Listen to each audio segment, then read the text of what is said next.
Walang kawalang isang construction worker na most wanted person sa batas matapos arestuhin ng mga otoridad dahil meron itong aktibong warrant of arrest para sa kasong sexual assault.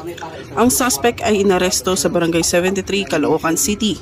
Kinilala ng PNP ang akusado na si alias Jerry na 51 anyos na construction worker at residente rin ng nasabing lungsod.